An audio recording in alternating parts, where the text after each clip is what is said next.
They said he was untouchable, that no one could stand against him. But they never met me, 25 years ago.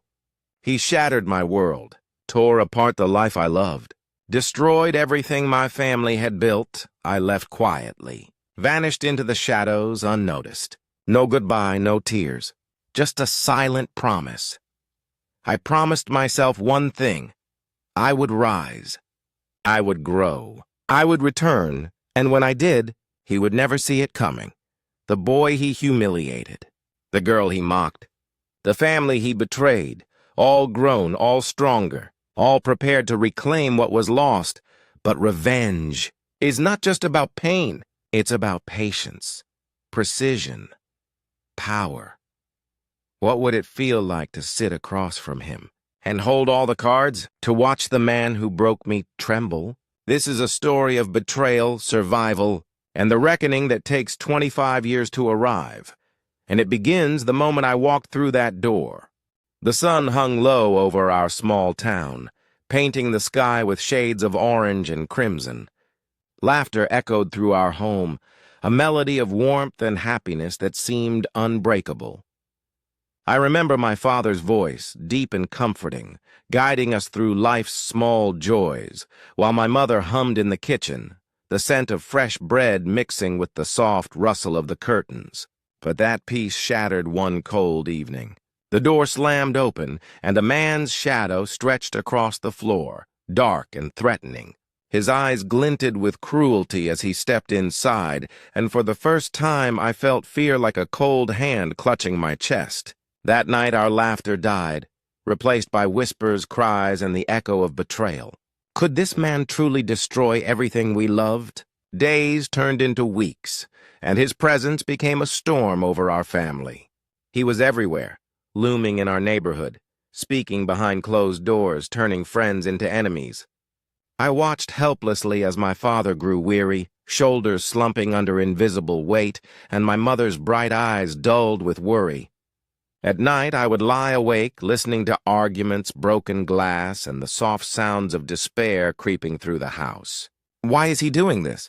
I whispered to my brother one evening, my voice trembling. "Because some people enjoy watching others suffer," he replied, his own voice small, almost a sigh. Fear had rooted itself in every corner of our home, and yet something inside me sparked. A flicker of defiance that refused to die. Could we survive this darkness, or would it consume us completely? Then came the day I was forced to leave. Bags packed in silence, my parents' faces pale, etched with sorrow and guilt. The man had won, or so it seemed. As I stepped into the cold, empty street, I looked back at the house, the only home I had ever known, its windows staring like hollow eyes, silently judging my departure. I felt a rage mix with grief, a burning promise forming in my chest. "I will return," I muttered to myself, voice shaking with determination. My heart pounded as I disappeared into the night, carrying memories and pain, leaving behind whispers of a life destroyed. Could a child really turn their despair into the power to one day come back? The city I arrived in was cold and unfamiliar, streets alive with sounds I had never known, honking horns, hurried footsteps, and the low hum of distant machinery. Every corner felt like a test, every stranger a potential threat. I wandered through crowded markets, smelling spices I couldn't name, listening to languages that twisted on my tongue. Nights were the hardest. The darkness reminded me of that house, of the man who had stolen my family's peace. I would sit by my window, staring at the glowing lights of the city, clinging to memories of laughter and warmth, while a tiny, stubborn voice whispered, "You will rise again. You have to." Could a child abandoned by fate truly find strength amidst such alien streets? Time passed, slow and relentless, as I learned to survive in a world that didn't care. I worked menial jobs by day, saving every coin, and by night I read, observed, and listened, gathering knowledge like a hunter preparing for the kill. My reflection in cracked mirrors began to change.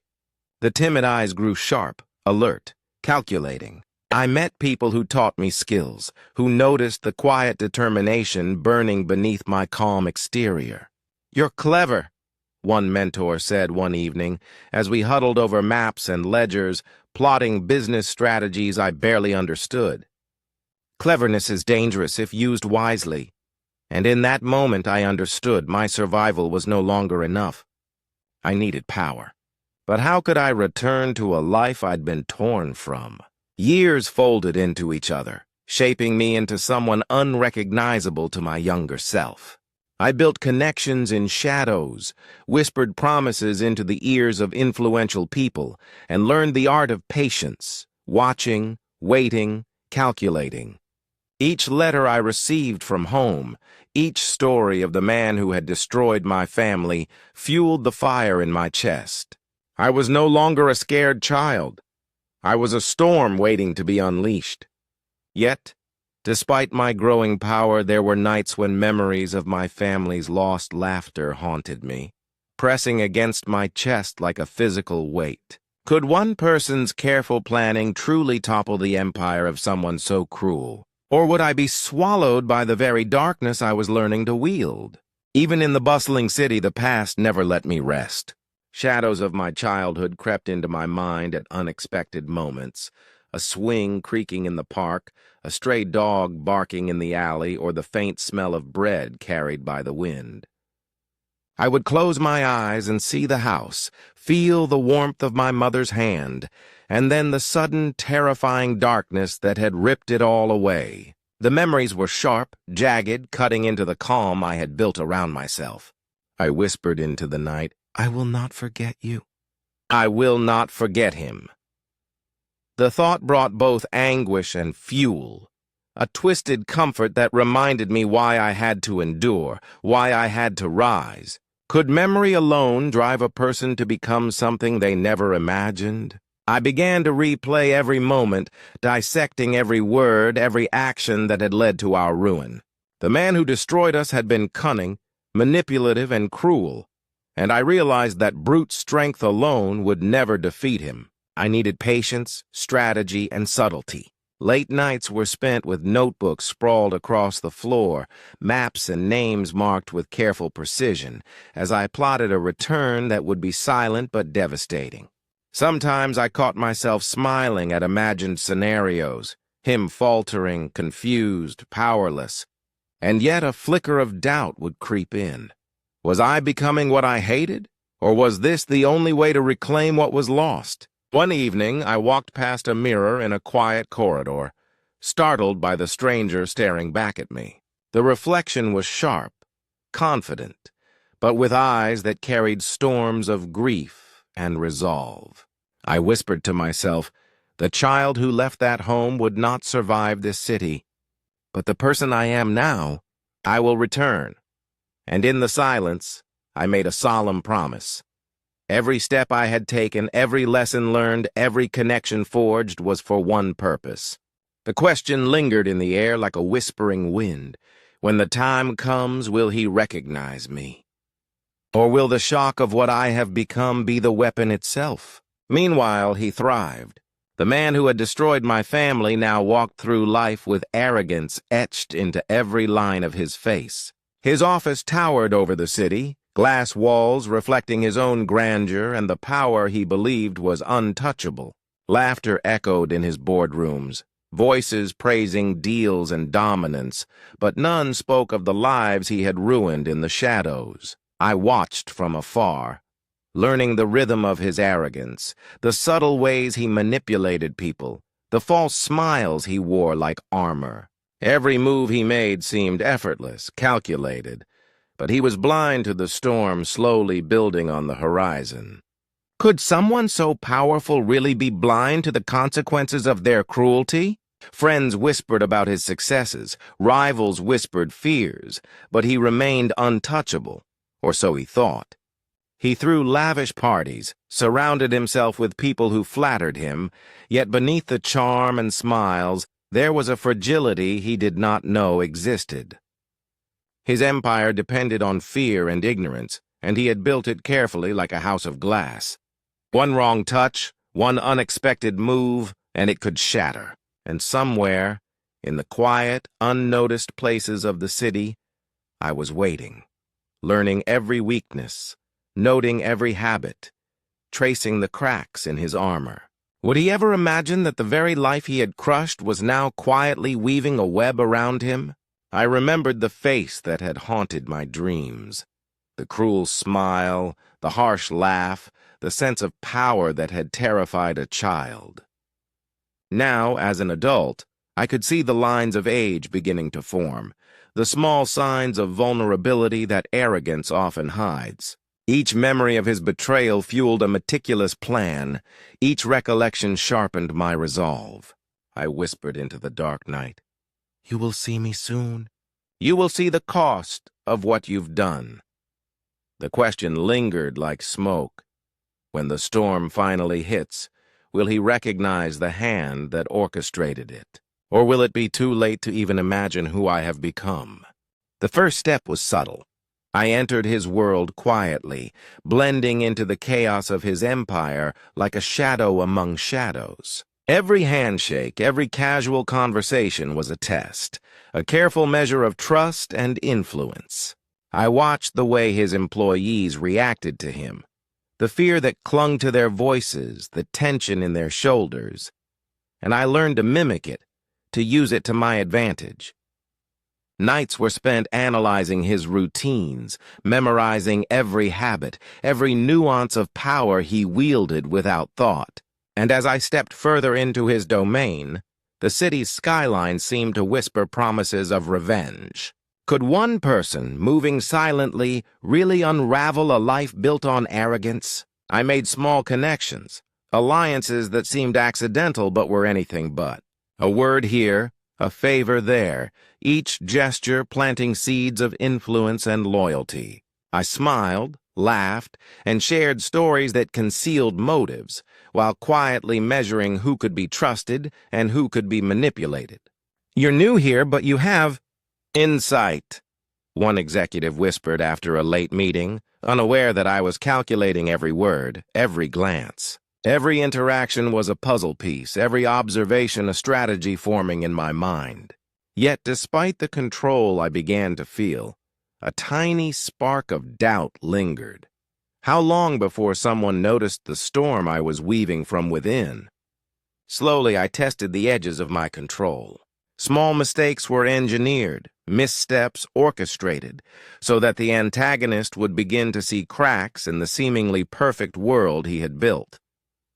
Whispers of failure, minor embarrassments, subtle doubts, all invisible weapons sharpened carefully. And always I kept my own identity hidden, a ghost in plain sight. As I walked past him in the office one evening, I caught the faintest shadow of suspicion cross his face, fleeting but undeniable. A thrill ran through me. My plan was working, inch by inch, but the question that haunted my thoughts remained. When he finally realizes the truth, will he regret the world he once ruled with impunity? The tension in the office became almost tangible, like a storm building behind glass walls. Every move he made was loud, commanding, but I had learned to listen to the silences between his words, the hesitations in his steps. Small errors began to surface in his empire. Misfiled documents, delayed meetings, overlooked details, and people started to murmur, sensing cracks they could not name. I watched him feigning ignorance, letting the whispers reach him while I remained invisible, a shadow with perfect timing. One afternoon, as he stormed past my desk, muttering in frustration, a thrill ran through me. Could he feel it?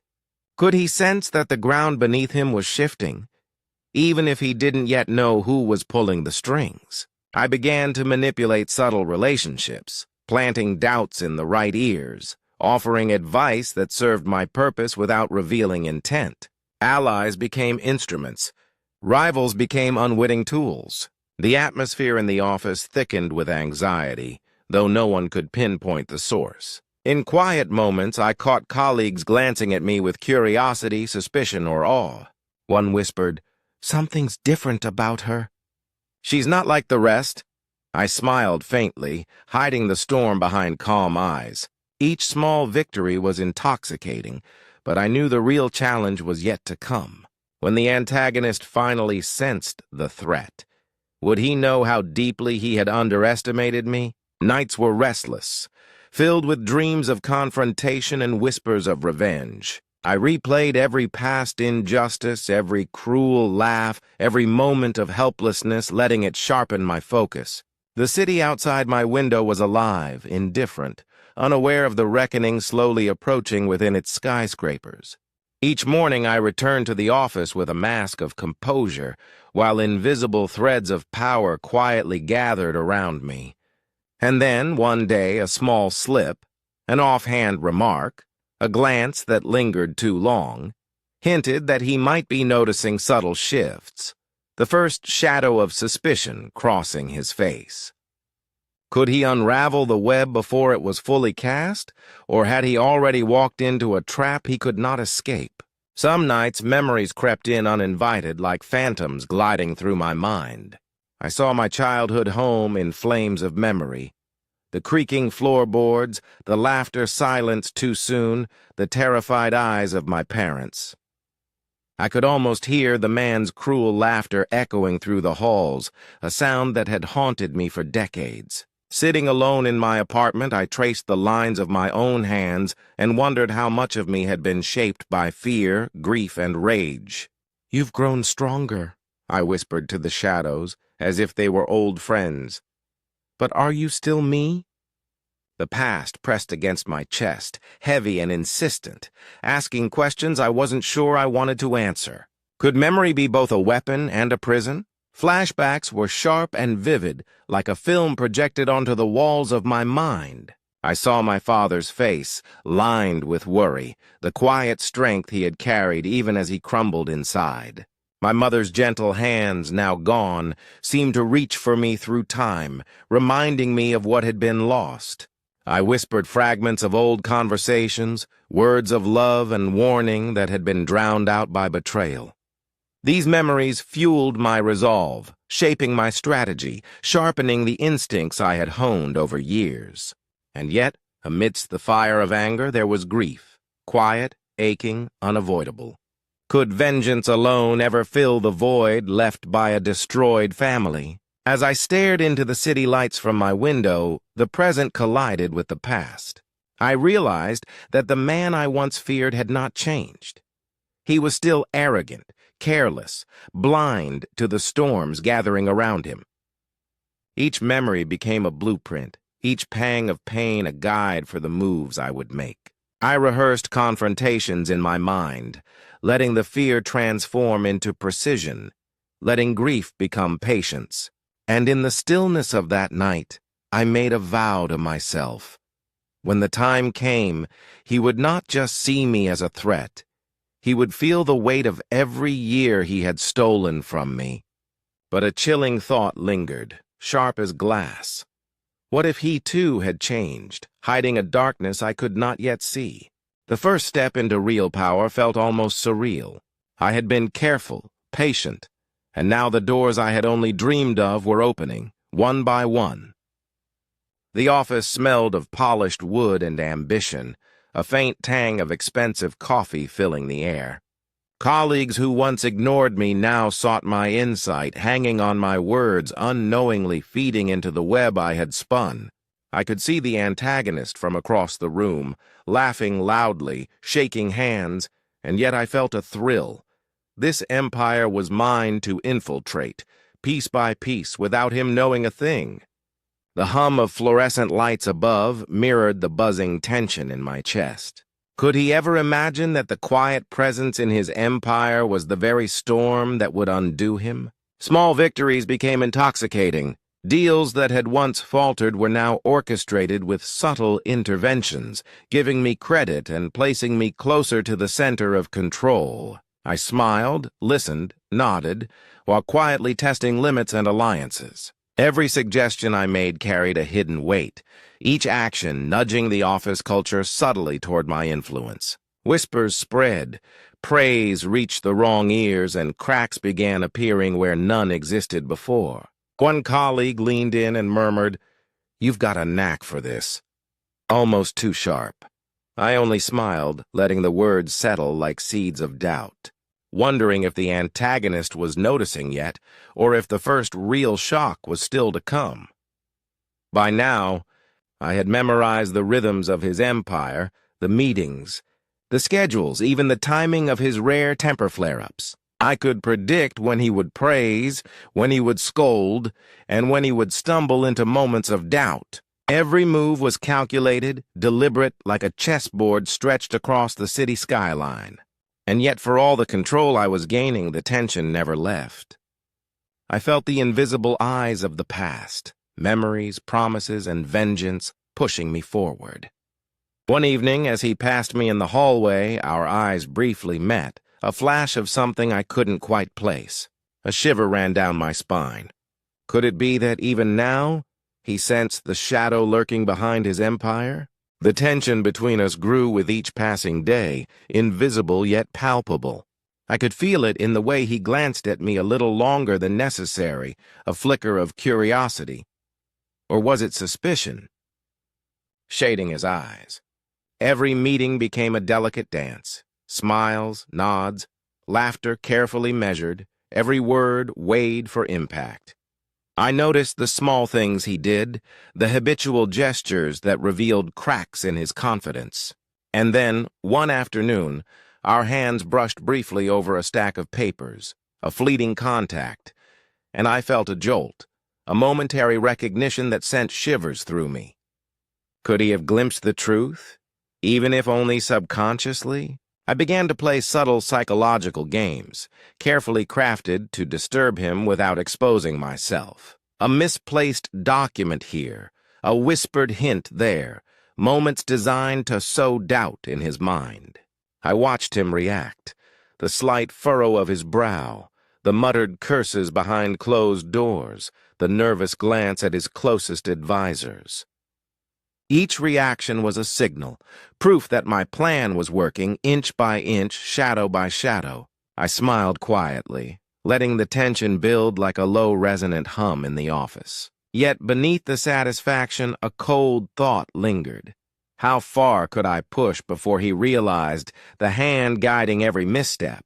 One evening, I followed him from a boardroom, observing how he interacted with his inner circle, noting his overconfidence, his arrogance, the tiny cracks appearing in his demeanor. My heart pounded with a mixture of fear and exhilaration. I whispered to myself, "Soon, very soon, the world you've built so carefully will bend under me." But even as I plotted, a shadow of doubt crept in.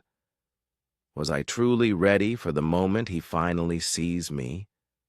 Could the culmination of 25 years of planning withstand the chaos of our inevitable confrontation? The question hung in the air like smoke, waiting for the storm to arrive. The moment had arrived to take control more visibly.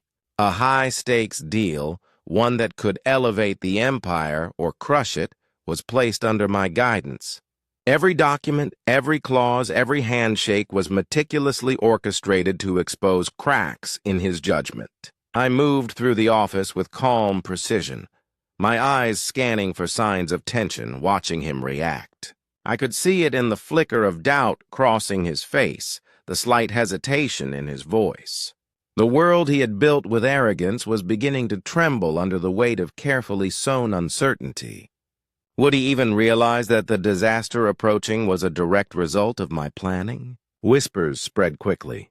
Colleagues began questioning minor oversights, noting errors that had once gone unnoticed. The antagonist, always so confident, began to falter, attempting to cover gaps that were now impossible to hide. I remained composed, offering subtle guidance that seemed innocuous but pushed him further into mistakes. "I don't know why these things keep happening," he muttered during a meeting, frustration threading his voice. I smiled faintly, masking the satisfaction that churned inside me.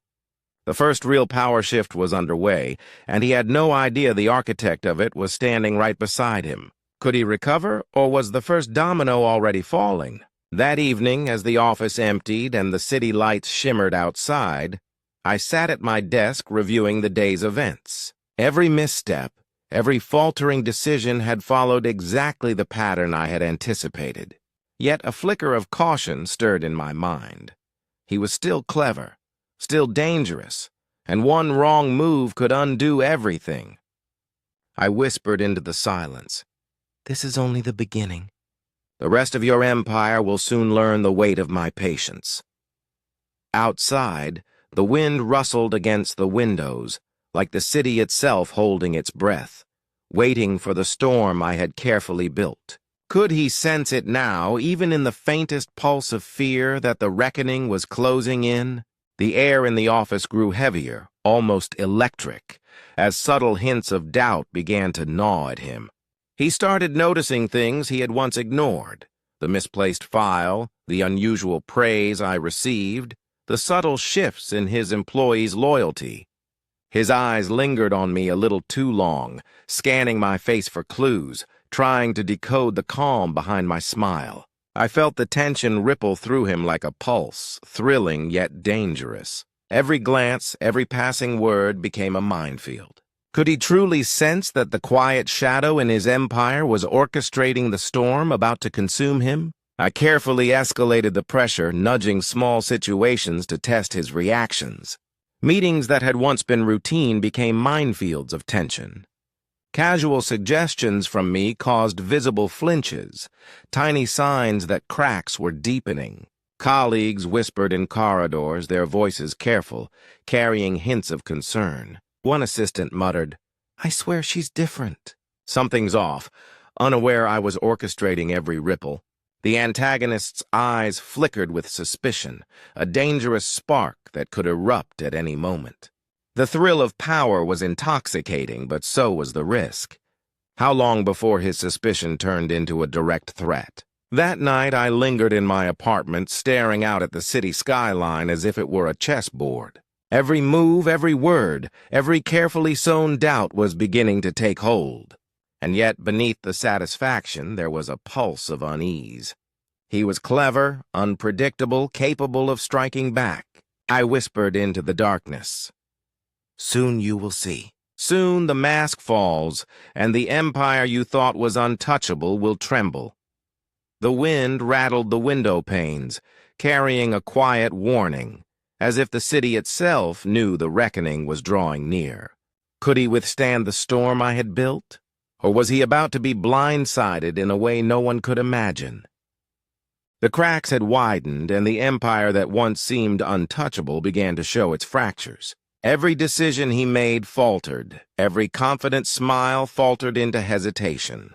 The employees whispered behind his back, a quiet tremor of doubt echoing through the office corridors. I watched it all unfold, silent and patient, like a predator circling its prey. Even the smallest misstep became a weapon in my hands, a way to amplify fear and uncertainty without revealing my presence. The thrill of control mingled with a shadow of caution. He was unraveling, but the final thread had yet to be pulled. Could he survive the tension he now sensed but couldn't pinpoint? I began positioning myself for the ultimate confrontation, planting subtle traps and guiding situations to my advantage. Minor failures became significant setbacks under my careful orchestration. Board members questioned his judgment. Colleagues glanced at me with unspoken acknowledgement. I maintained an appearance of innocence, a ghost haunting the edges of his vision while I tightened the web around him. Every whispered doubt, every hesitant glance fueled the storm. And yet, as I watched him stumble, I felt a strange chill. One wrong move from him could turn this delicate game into chaos. Would he finally strike blindly, or continue spiraling into the trap I had meticulously crafted? Late one night, as the city lights shimmered and the office lay quiet, I reflected on the years of planning, pain, and patience. Every memory of loss, every injustice endured, had led to this precise moment. I whispered softly to the shadows, "The time is almost here. The reckoning is near." Outside, the wind rattled the skyscraper windows, carrying with it a promise of storm and revelation. The question lingered like smoke in the air. When he finally sees the truth, will he realize the hand that has been guiding his downfall, or will the shock shatter him completely? The tension hung thick, waiting for the final moves to be made. The day finally arrived, the moment every step of my careful plan had been building toward. The office hummed with tension, a quiet storm waiting to break. I walked in with measured calm, every step deliberate, every glance precise. He was there, seated behind the massive mahogany desk that had once symbolized his untouchable power, unaware that the quiet figure entering his domain was the very person he had destroyed decades ago. My eyes met his, and for the first time in 25 years, our gazes locked, a silent current of recognition trembling in the air. Could he sense it yet? Or was the reveal still a heartbeat away? I approached, calm and composed, letting the weight of silence do its work. He rose slightly, a flicker of uncertainty crossing his face. "Do I know you?" he asked, voice strained, a hint of fear threading through the arrogance. I smiled faintly, the expression cold yet controlled, and whispered words that cut deeper than any blade. "You should remember me. I'm the one you thought you destroyed." The room froze, time stretching thin, as realization dawned. His eyes widened in shock, disbelief mingling with fear. How could the boy he ruined stand before him now, powerful, controlled, untouchable? The confrontation escalated, not with violence, but with the weight of years, memories, and carefully calculated truth. Every word I spoke carried the echoes of betrayal, the silent screams of a family he had shattered, and the meticulous patience that had guided me here. He faltered, stammered, grasping at excuses, but the spell of arrogance was broken. For the first time he was vulnerable, exposed, powerless under the gaze of the one he had wronged. I leaned closer, voice steady and cold. "This empire, this power, it all changes tonight, and I am the hand that guides it." Outside, the wind rattled the skyscraper's windows, like the city itself acknowledging the turning tide. Could he comprehend the full weight of 25 years of patient revenge? The office felt impossibly small, charged with a storm of tension. He stood frozen, eyes wide, as if the last 25 years of arrogance had been stripped away in an instant. He tried to speak, words fumbling like fragile glass. I didn't know. I didn't." His voice cracked under the weight of realization. I watched him struggle, a mix of fear and desperation curling around his sharp features. The power he had wielded for decades now seemed hollow, a fragile illusion crumbling beneath the quiet force of my presence. Could someone so proud truly comprehend the magnitude of what they had done? He began to plead, excuses spilling in hurried whispers, each one weaker than the last. "You've misunderstood. It wasn't personal. I didn't—" I cut him off with a calm, icy tone that left no room for argument. "Every action you took, every life you ruined, every family you destroyed, I remember it all. And now, it all ends differently." The weight of truth hung in the air, suffocating yet precise, leaving him grasping for control in a place where it no longer existed. Around us, the office was silent, the city outside unaware of the reckoning unfolding within its walls. Could he ever understand the precision of the years-long plan that had led to this moment? I stepped closer, letting the power of presence speak louder than any words. He trembled, a puppet of his own making, as I continued. "You thought you had won. You thought I was gone, powerless, forgotten." But I returned. "And everything you built, every corner of your empire, bends to the truth now. You will see what it means to be undone." The fear in his eyes was palpable, a reflection of decades of cruelty now mirrored back upon him. And in that silence, the final truth settled like a shadow over the room. The boy he had destroyed was gone. In his place stood someone stronger, someone unstoppable, someone who would never forget. Could he survive the weight of realization that his undoing was not random? It was inevitable. The storm had passed, leaving the office in a tense, almost sacred silence. He sat slumped in his chair, defeated, the arrogance that had once filled the room replaced by disbelief and fear. I walked among the familiar corridors, now mine by design and intent, every detail observed, every memory of the past echoing in my mind. The city outside glittered innocently, unaware of the reckoning that had unfolded behind the walls of glass and steel. I paused at the window, looking out at the skyline, feeling a strange mixture of relief, sorrow, and triumph. Could revenge truly heal all the wounds of a broken past, or was it only the beginning of understanding what had been lost? I took a slow, deliberate breath, letting the silence settle, and thought of the years I had spent building, planning, and waiting. The boy who had left home all those years ago had returned as someone unrecognizable to himself, too. Hardened, focused, unstoppable. And yet, beneath the power and precision, the memories of my family's laughter, my parents' faces, and the innocence that had been stolen remained with me, a quiet ache that even triumph could not erase. The empire that had once oppressed me now bent to my will, but the lessons of patience, endurance, and the cost of vengeance were heavy on my heart. Could power ever replace the warmth of a life that had been taken?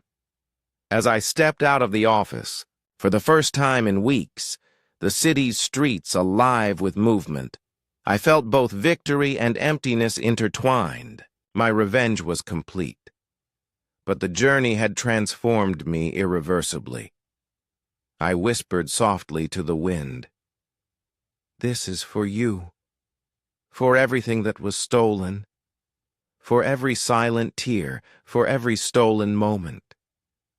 Somewhere deep inside, I felt my family's presence, a quiet acknowledgement of justice served. And as the lights of the city shimmered around me, one question lingered, haunting and unresolved.